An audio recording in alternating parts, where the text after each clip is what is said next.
Hey everybody, this is Darren Spader again with the Bay Area News Group, Mercury News, East Bay Times, here with Mike Lefkow. Mike, we just got done going out to De La Salle and Clayton Valley Charter. It's big game week. I mean, there aren't too many weeks in a season. I wrote about this in the newsletter today. Not too many weeks in a season when you have 1 versus 4 and 2 versus 3 in the rankings, and that's what we've got starting this week in the North Coast Section Open Division playoffs.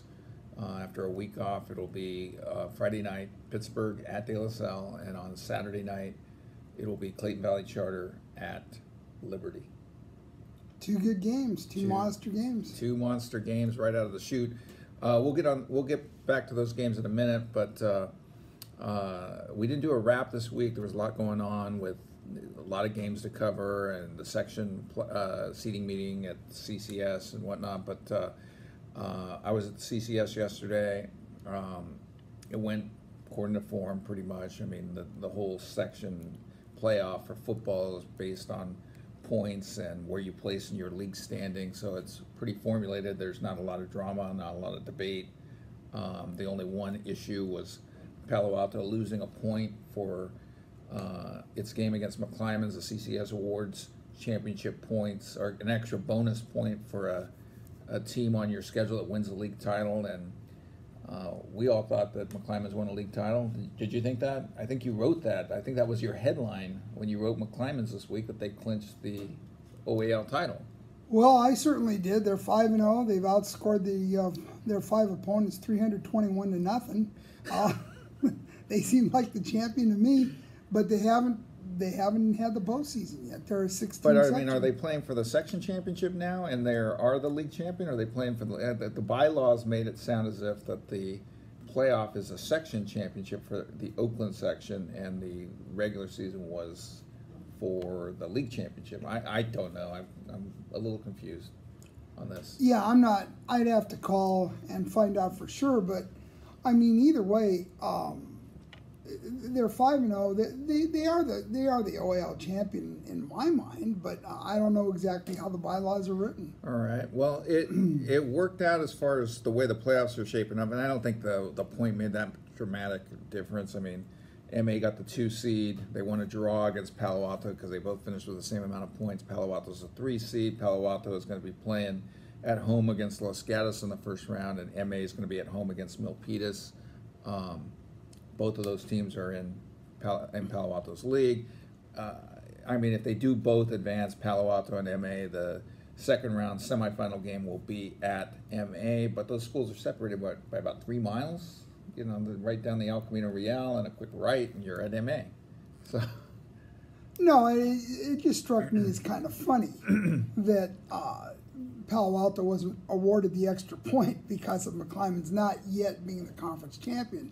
And they very well might be the league champion, because how many league playoffs are there in high school football? Isn't it generally that once you win your league, that's it, and you go into the section playoffs? But the Oakland and San Francisco sections are unique because there's so limited number of schools, and then they play their Thanksgiving or whatever they do. I don't know. I mean, the CCS has had issues with this before. I know a couple of years ago, I think there was an issue with one of the San Francisco schools and Menlo losing a point. But before we move on to start previewing the weekend, just a couple quick shout-outs from last weekend. We didn't do the wrap-up like I pointed out. St. Francis winning the WCAL. Somebody had egg on their face. I think it was it you, or was it both of us? I think we both picked Sarah, didn't we? Yeah, I should have known better. I mean, we've heard, that Sarah's line doesn't really match up with those heavyweights in their league this year, and that proved to be the point. They lost to Valley 37-6, and then they lost Saturday at home with a chance to claim a piece of the league championship. They lose at home to St. Francis 42-7. So similar scores, and then you look at the Valley St. Francis score, 7-3. So clearly Valley or St. Francis and Valley were the top 2 teams in the WCAL, and they are the 1 and 2 seeds in the Open Division 2 bracket of CCS. Could meet in the final. St. Francis is the 1 seed, is going to probably have to go through Sarah in the second round. But given the way that they won at Sarah on Saturday, I would think St. Francis would be a heavy favorite in that game, and then Valley is expected to make it to the final. So we could have a rematch between Valley and St. Francis in a couple of weeks. Hey, every now and then you got to pick an upset. And yeah, I don't know. I mean, you looked at the game and you said Sarah, senior day. They've got some talent. Polynesian Festival out there. Yeah, Polynesian Day. Hey, it was a big pick. What can you say? And St. Francis' defense is special. 23 points allowed in 7 league games with 3 shutouts. Yeah, the more coaches you talk to, you realize that St. Francis is a really good football team. They're very physical, very tough. A lot of people think they're going to be a big factor in the tournaments coming up. So, yeah, I mean... Tip of the cap. A couple other CCS champions. Lincoln of San Jose wins its first A-League championship. They won the Mount Hamilton, and Independence won the B-League championship. Lincoln wins that title, but now will be sitting at home for the next few weeks, getting ready to play 1-9 San Jose in the annual Big Bone game, the Thanksgiving Day game between San Jose's 2 oldest public high schools, which will be played on Thanksgiving Day at Independence High. No, you know how I feel about this. I'm sorry. This is a tradition that has got to, it's time to bury the bone. I'm sorry, just bury it. This is unfair to the Lincoln kids. They're going for 21 years in a row. Yeah, I mean, there is not a player on either team that was alive, was born when this streak started. There is no tradition anymore. This is not a rivalry anymore. This is, I mean, I don't know why they do this. My guess is there are a bunch of alums my age who want to continue this tradition, and it's silly.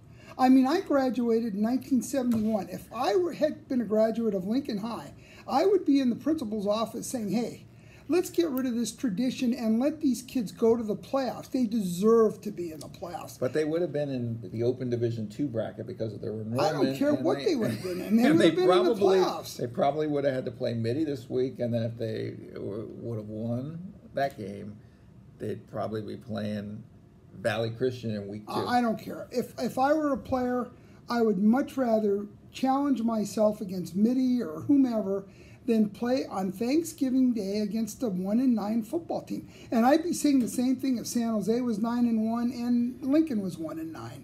Lincoln deserves to be playing in the playoffs, whether it's Division II or whatever. They had a season that was worthy of going to the postseason and playing in the playoffs. And it's time for the alums who are keeping this thing alive to go to their respective schools and say, let's bury this bone and if these teams are playoff worthy, let them play in the playoffs where they belong. Have you seen the bone? It's pretty big. I could care less. I thought it was a chicken bone or a wishbone, but I mean, it's really unfair to. I mean, I'm sorry. This really bothers me. You know, again, if they're keeping this alive for a bunch of older alums, these older alums, if they're really true to their schools, they should be going to the 2 schools saying, let's get rid of this. And any donations they make, they would continue to make these donations to these schools because they want these schools to have the money. Well, I plan to be there on Thanksgiving morning at 11 a.m. No, I mean, fine.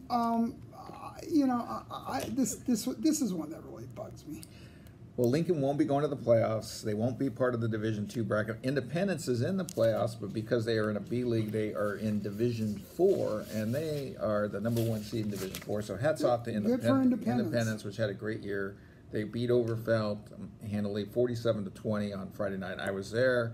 It's great to see the excitement and the pure joy from those kids after winning that game. And hats off to Overfelt for a great season too. And they're part of the Division IV bracket too, and they are hoping at some point to get a rematch with Independence. And hats off to Lincoln, which should be in the playoffs. Hats off to Nick Garcia, I believe is his name, the quarterback at Santa Clara, who accounted for all 50 points in the win over Gunn. That's a night he'll never forget. He scored 6 touchdowns. He threw for 2 touchdowns. He kicked, I think, 6 extra points and scored on a 2-point conversion. He was part of all 50 points. That's pretty impressive. I wonder if he was tired after that game. I would be on cloud 9 after that game. That's a heck of a performance. That was a really good performance by the young man from Santa Clara, and I just want to make sure that we have his name correct. It is indeed Nick Garcia, one-man scoring machine. Wow. Yes. Let's move on to this week's action. Obviously, this is a preview, not supposed to be a recap.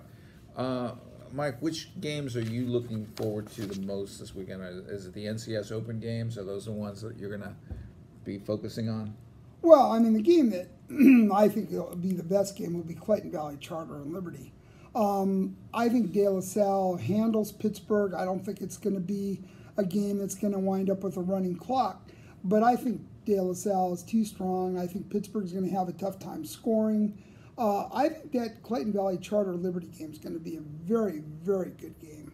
You were at the Antioch game against Clayton Valley. I mean, we're just talking to Coach Murphy, and that's the one score. When you look at both teams' season logs, they both won narrow games at Pittsburgh. And you were at these two games. Liberty beat Antioch 50+0, I think it was. 52-0, and Clayton Valley lost to Antioch. Was it 35-34? Coach Murphy asked about that. We asked him about that today, and he said that he regrets running his 2-minute offense to start that game against Antioch, and it sounded as if they didn't take him seriously enough until it was too late. Yeah, that's possible. Antioch is a good enough team that they played very well that night. They had everything going for them. They were ahead by 3 touchdowns at the half, but Clayton Valley came out and scored the first 22 points of the second half. Antioch came back and scored a go-ahead touchdown. Clayton made it 35-34, went for the 2-point conversion and failed. But I think Clayton is a better team than Antioch, but Antioch is one of those teams that's good enough on a given night. They can give anybody trouble, except maybe De La Salle. I agree with you. I think this Clayton Valley Liberty game shapes up to be a really, really good game. Pittsburgh, on the other hand, banged up. And Willie Hart's third is a special guy. Jack Lacey, another special player. Bandis, obviously, he's dealing with an injury, and I mean, we'd be shocked if he played. I mean, right? I mean, you know. Yeah, and then they're going to be without Premier Murphy, who's another terrific player. And lost the quarterback early. Trey Turner, excuse me. That's a tall task for Pittsburgh to go into De La Salle and win a game with the season on the line for both teams. Yeah, I mean, I don't, like I say, I don't think it'll ever get to the running clock portion of the game, but I think Pittsburgh's going to have a tough time scoring against De La Salle. Yeah, I mean, I think you can get a game very similar to last year, 24-7, something like that. I thought it would be like that too when we talked about it earlier, but CalPreps.com is predicting a 40-19 De La Salle victory, and on Saturday night they're predicting Liberty to win 38-21 over Clayton Valley. I think the Clayton Valley Liberty game will be much closer, and I also think I think De La Salle's going to. I think the De La Salle Pitt game somewhere in the 31-10, 31-7. Yeah, I mean, I like I said, I'm more in that 24-7, 28. But I'm not really in the predicting business because, as I proved last week, we didn't really know what we were talking about. Well, I mean, we did, but we didn't. Yeah, I mean, every now and then you gamble on a game and you're wrong. Again, a shout out to those St. Francis players, and they're a really good team. But right. You're going to be at Division I on Saturday night, right? Or no? No, on Friday night I'll be at the Cal San Leandro game. Okay, and then on Saturday night you're going to I'll Marin go see Catholic. Granada and Marin Catholic at Granada High School. Both those games should be good. And Curtis Pashelka is going to be in San Ramon, rematch between San Ramon and Monte Vista. For San Ramon Valley, and you were at the first game. I was at the first game. And crushing injuries for both teams. How do you think they're going to handle it coming back on the field? They haven't played a game since that night, How do you think they're going to handle it coming back on the field Saturday night? Oh, I think both teams will handle it fine. I think they'll both be ready and prepared. I think it'll be a good game, another close game. I've been trying to figure out. I think that game is a little close to call. I will. Did we even look at the prediction for this game? Oh no! What is it? Cal Preps Division 1. Wow. On the road, Cal Preps predicts Monte Vista to come away with a 21-17 win. That is not a bad prediction. It really isn't. It'll be interesting to see how Monte Vista does without Nate Ruchina. He was the player that was injured in that game, and I'd be shocked if he plays. I haven't heard that he is out for the season, but like I said, I'd be shocked if he plays. And he is a really good player. I mean, he's a terrific player for Monte Vista, kid that does everything. But I think Monte Vista is, to me, what Monte Vista has to do is control Tristan Sinclair, right, who is San Ramon Valley's best player. He's tough on offense, he's tough on defense. And they didn't control him the first time? And to a degree they did, but they let him do too much. He scored both their touchdowns. He's a good defensive player. I mean, he's going to Stanford. Right. And he's not going to Stanford just because he's a legacy. He's going to Stanford because he earned the scholarship. And he is easily the best player on the field when those two teams play. And he's the guy that you can't let beat you. Right. And then you're at Granada on Saturday, and Cal Preps predicting Granada to beat Marin Catholic 27-22. Team you saw last week is predicted to lose. Miramonte is going to be going up against El Cerrito in Division 3 of the NCS, and Cal Preps predicting 35-21 for El Cerrito. I'll take Miramonte in that game. Ooh. Las Lomas handily over Terra Linda 42-14 according to Cal Preps. Let's check out some of the CCS predictions. Milpitas and MA, a rematch of last year's semifinal, and these teams also played in the championship game of Open Division 1 2 years ago. And now they're going to be playing at MA on Friday at 5 o'clock. And Cal Preps predicts 31-3 MA. That sounds a little bit wild. Milpitas has struggled on offense. Okay. And MA's defense is really good. I tend to think Milpitas can make it a little bit closer. I don't think they're going to win, but 31-3. They're predicting Palo Alto to go to 10-1, 28-13 over Los Gatos. That sounds good. Let's see here. Defending Open Division 1 champion Salinas is predicted to beat San Benito 31-17, and Wilcox they're predicting 52-14 over Piedmont Hills. Wow. That might not be bad, inaccurate. In Division 2 of CCS, the Open Division 2, Sarah is predicted to bounce back mightily after its loss last week to St. Francis. They play Leland as a lower seed because of the point system of the CCS, which we all know is kind of flawed, right? Yeah, just a little. A little bit. Sarah as the 5th seed is going to be playing number 4 seed Leland, and sorry, Phil Jensen, but Sarah is predicted to beat Leland 49-12. Well, I mean, listening to all you guys today talking about a running clock in the second quarter, I guess so. I didn't say. Did we say second quarter? Well, not you, but we know who did. No. Well, Phil doesn't think there's going to be a running clock in this game. I mean, I haven't seen Leland, so I can't. Phil's seen him, okay, so well, let's give Phil. Some credit then. Let's give Phil some credit. I guess the final score will be 49-15, so they can avoid the running clock. Does that avoid a running clock? I thought it was 5 touchdowns. Well, 34 points. That's do they count the extra points? Point? That's a good question. Midi is predicted to beat Oak Grove 35-20. St. Francis, playing 2-8 Aragon of 58-0. I'm going to predict that game is not going to be 58-0 because I know St. Francis does not. They'll turn the jets off. They will turn the engine to a crawl. Yeah, I mean, they're not a team that beats teams 58-0. Well, this is like the NCS 1 versus 16 seed. I mean, this is a game that shouldn't be played.